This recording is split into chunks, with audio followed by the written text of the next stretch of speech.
Now we got our collards washed. Now we're gonna cut them. Everybody does this different. There's no right way or wrong way as long as you get them cut in the pot. This is the way I do it. I cut the main stem out. I don't like a lot of stem in mine. I get me about 2 or 3 together. Roll them over and roll them up. And cut them in the pot. Don't touch your finger. Just cut them in strips like that. Then after your collards get done, you can take up like a fork or knife and cut them up even smaller if you want to. Some people just like them like that. Just so you get them in the pot is all that matters. We got a few more to cut up.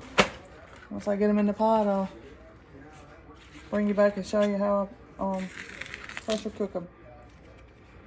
But it's simple. This is some people will take them over and bend them over and just tear the stem off like that.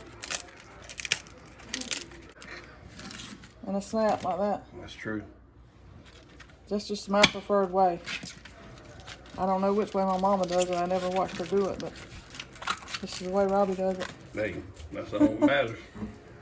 As long as they get in the pot and we cook them and eat them, that's all that matters, isn't it? Yep. I've seen some people, after they cut them and roll them up.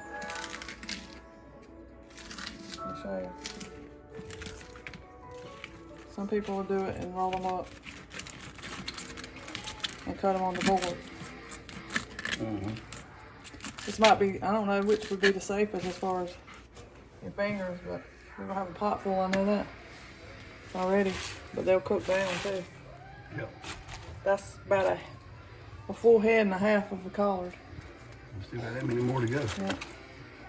I'm gonna pack them in there then. And then we'll get them back, get back and put them in the pot and season them, and it won't take them long in that pressure cooker. Okay.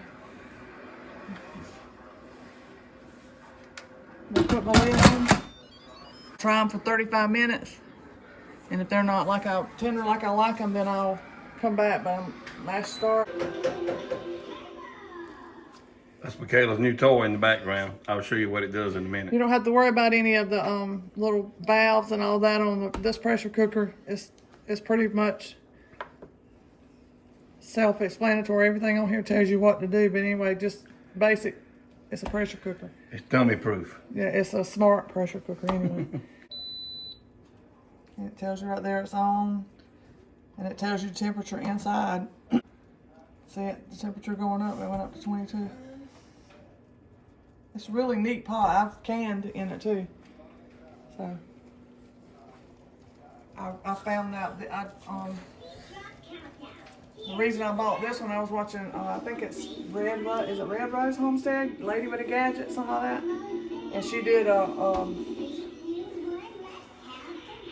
Talk loud, Michaela's got it going on over there. Hold on. This is what Robbie Lynn's sister, one thing they got her for Christmas. They probably won't go now that they got the camera on it. Make it go, sissy.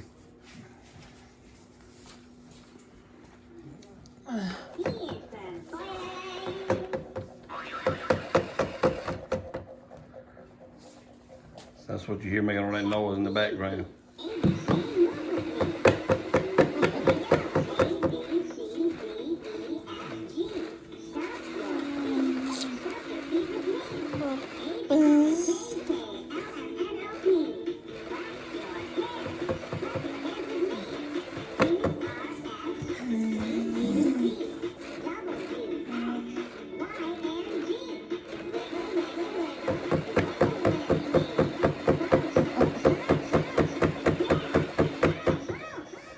She loves it. She does. Well, this, while you're over here, show them this bowl that 2 of our members gave us.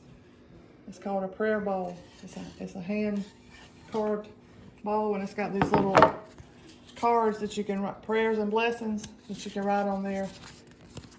Like if somebody you wanted to pray for and didn't want to forget or whatever, you could write their name on there and put them in there, and when you go to pray, you can look at your little cards and pull them out and probe each one of them. I thought that was pretty neat. Yeah, it is.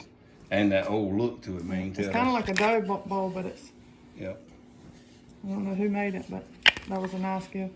yep. But anyway, Back to the Collards.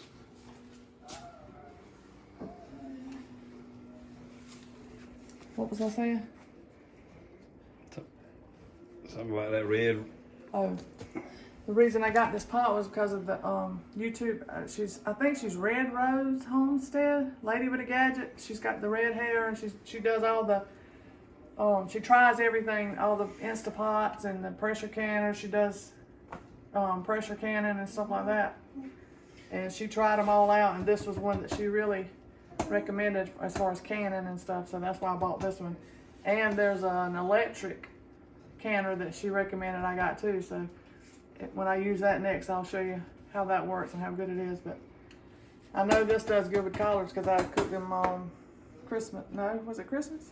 Yeah, Thanksgiving. I cooked some of them. Yeah. So it's doing its thing. All you got to do is let it go, and it'll beep and let you know when it's finished. And I'll show you what they look like when they come out. Too bad I can't tell you what it tastes like or show you. You can tell them what it I tastes can tell like. them, but I can't. I want to just give them some Yeah. through the camera and let them taste it. Y'all let us know too if y'all like collard greens, especially any time of the year, especially on New Year's, and then the black-eyed peas and hog jowls that she's got simmering on the stove. Yep. And this is my new spoon that Corey gave me for Christmas. Yep.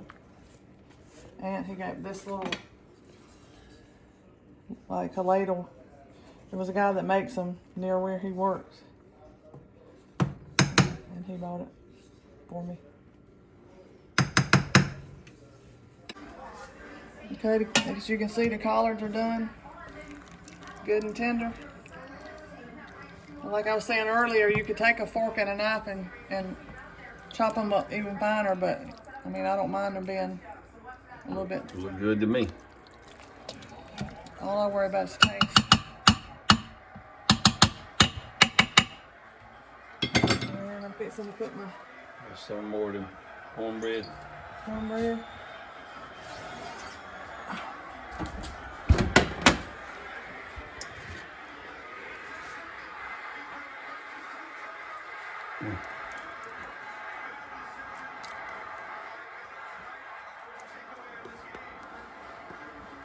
I love it. Right time it comes out of the oven, put butter on it. Mm-hmm. While it's hot. That man, look. That's good country cooking right there, I'm gonna tell you. In the oven she goes. Yes, it does. All right, we're getting closer and closer to our meal. And the cornbread's out of the oven. I'll try to flip it right here on this board. Mm-hmm. Man, if y'all can smell that, it smells delicious.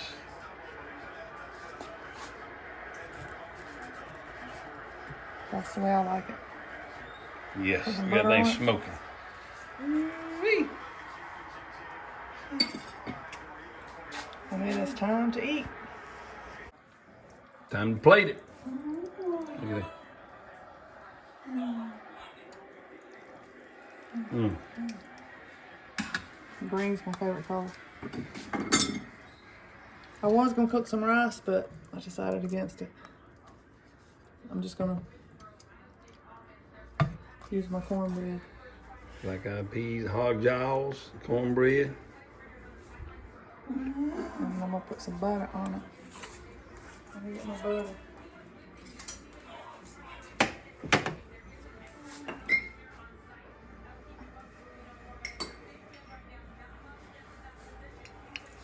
Get some butter out of my butter. What do they call them? A butter bell? It works good though. It keeps it soft without it going bad. Mm-hmm. That's still smacky good.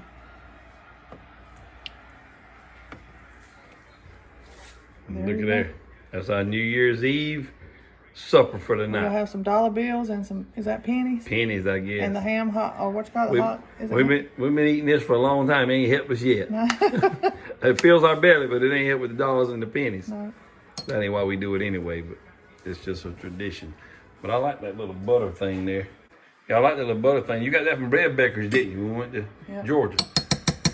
Show them how that thing works. It really keeps the butter good and moist. It's got water in the little cup, little reservoir there. And you put the butter in here, and then when you put it on top, then it keeps it real moist. It keeps it soft without it going And bad, soft, because yeah. the water keeps everything Pick out it of up out of there, Robbie. And there it is. I don't have a lot in there right now. Yeah, she has it packed full of butter. Anyway, we're going to enjoy our New Year's Eve meal together. Hope you all have a happy New Year. We'll see you soon. Bye-bye.